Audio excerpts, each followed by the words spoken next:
We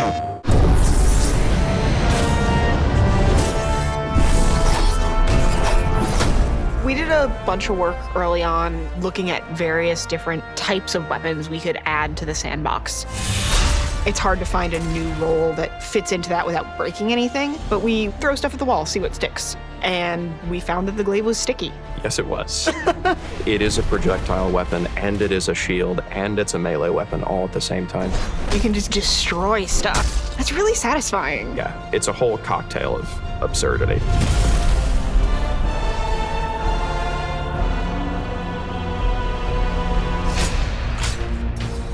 Adding anything new to a sandbox, it's never not going to be difficult.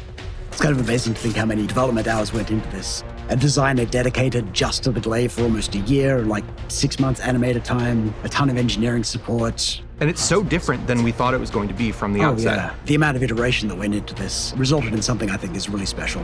When we first started running playtests with it, they were way too strong. And that's a good thing. That's a good problem to have. You need to know how it's going to break things in addition to how it's working. And one of the best ways to do that is to send a whole bunch of people into a big map and go, hey, try and kill each other in the most ridiculous, absurd ways you possibly can. Like, look at this. You're not really playtesting if nobody is being an insufferable little trash goblin. It's my kind of play style. I like getting into the face. It's a thing that I feel like doesn't get talked about enough, the importance of breaking whatever it is you're working on in order to make sure that it's functional and that we can ship it in a healthy way. It's very fun. I like meleeing that fast. We had a bunch of folks playing through using the glaive and listening to them come out of that playtest and be like, wow, I felt like a badass. We knew that we were going in the right direction at that point. Up to this point, our primary melee-focused weapon archetype has been swords. We pull the camera out third person because a lot of time, you're taking these really big swings that are going to hit things that would be outside your field of view if you were in first person. The glaive is a much more focused, much more directed thing. I mean, it's a pole arm. You're holding it. It is very clearly pointing in a direction. So we wanted to keep that experience in first person.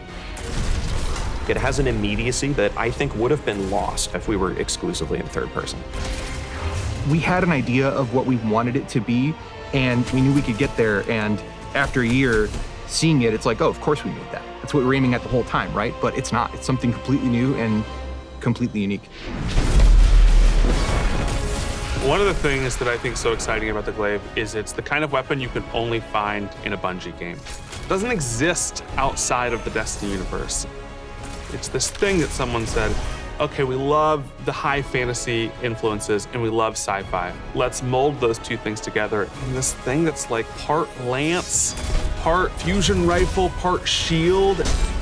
And it comes together to create this experience that you can only find in Destiny. This thing is awesome.